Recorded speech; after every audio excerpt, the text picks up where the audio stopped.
Короле, я сидел рядом с ним, где-то от него в 5 людях, когда он это проговорил, эти мотивы рационально необъяснимы, потому что никакой русский язык нигде не ущемляется. Мы это прекрасно знаем.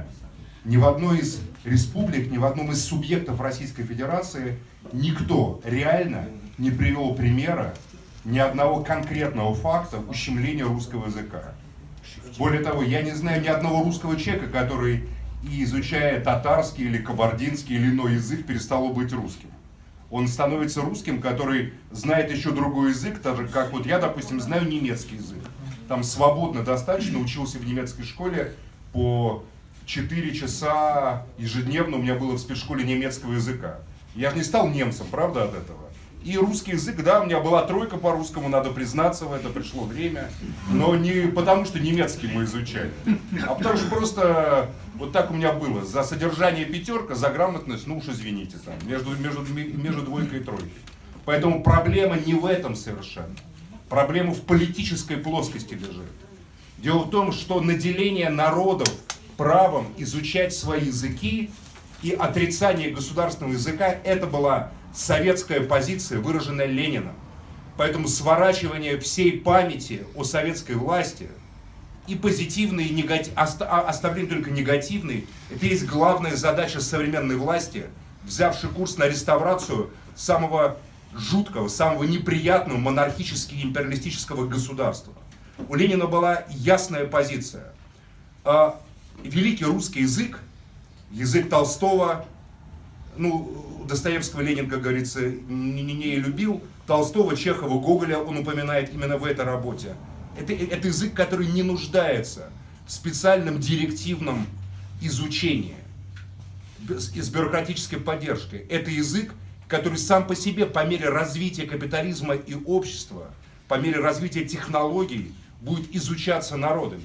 Но национальные языки, татарский язык, Ленин знал татарский язык с детства, поскольку село Кукушкино, если кто-то дал себе труд побывать в Кукушкино под Казанью, там рядом с Кукушкино татарское село прям находится, ну, в нескольких сотнях метрах, и я уверен, что молодой маленький Владимир Ильич, играя с татарскими детьми, естественно, как это бывает у детей, владел татарским языком. Он это никогда не писал в своих анкетах, он писал английский, французский, немецкий, там, польский, шведский, по-моему, но татарский просто считалось это нормальным для русского мальчика, жившего в Казанской губернии, выросшего там, знать татарский язык.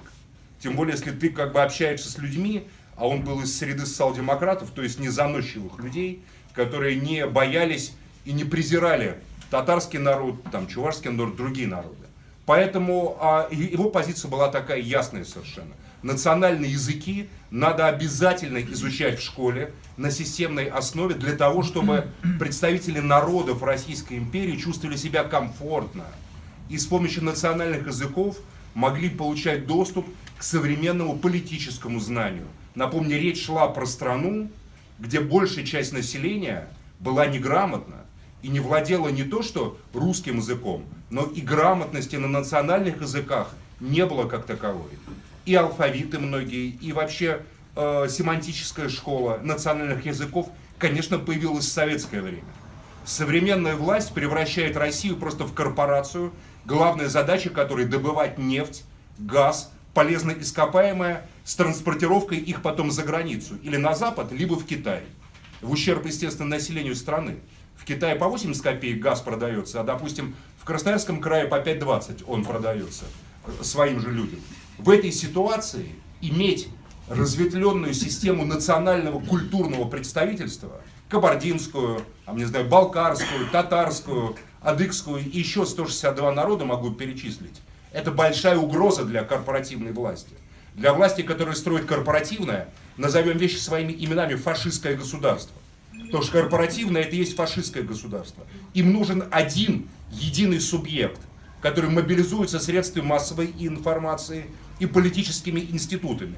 Одной партии, одна партия, одно медиапространство единое и одна нация. Никакого этого разнообразия не должно быть. Это все вредит, потому что это все воспитывает в людях демократические гражданские права. Национальное самоощущение является важнейшим фактором человеческой идентичности, понимания человеческого «я». Поэтому это наступление на языки – это не культурный вопрос, это вопрос политический. Я сегодня являюсь членом Левого фронта. Левый фронт был единственной политической организацией России, которая открыто выступила против этого закона. Мы назвали его фашистским законом. Я назвал как член Политсовета Левого фронта. И сегодня только левые силы способны вообще обсуждать эту тему, на мой взгляд, на каком-то вменяемом уровне.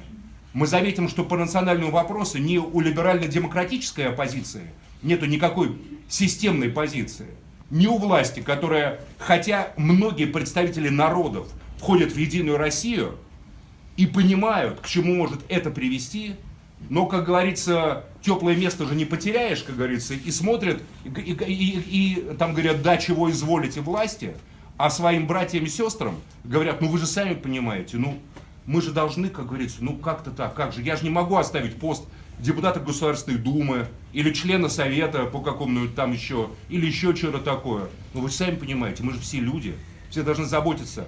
А вал вот этот и идет неумолимо.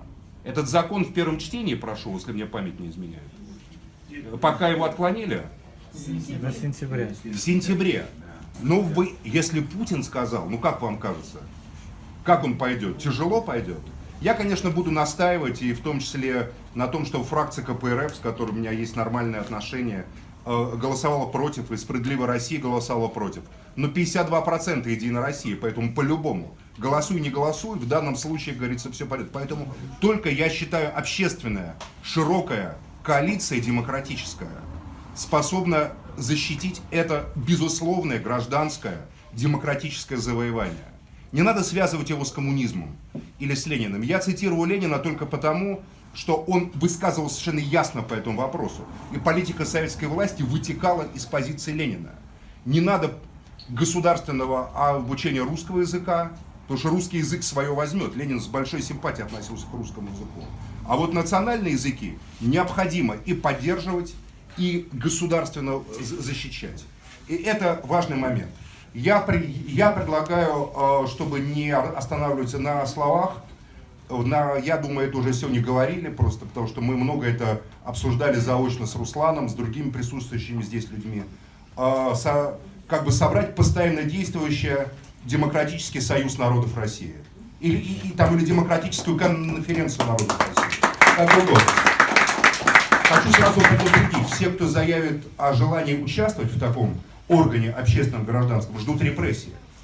Потому что власть будет бороться беспощадно за вот эту ползучую фашизацию, за уничтожение национальных суверенитетов, субъектных, политических, индивидуальных, личностных, за превращение народов России из полноценных граждан, которые гордятся тем, что они представители данного народа, а обладают гражданскими правами, неких безликих граждан, которым разрешено их важнейшую часть их личности просто где-то там на сцене каких-то театров там проплясывать какими-то ансамблями песни и пляски.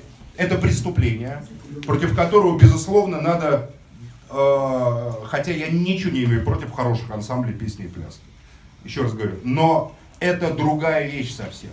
Поэтому сегодня вот я как русский человек говорю, что я готов заступаться за право каждого народа, вплоть до самого маленького народа.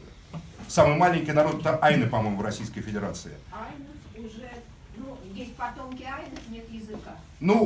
Я не знаю, тут есть специалисты, которые подскажут изучать родной язык в школе в рамках обязательной программы системы среднего образования. Это принципиально.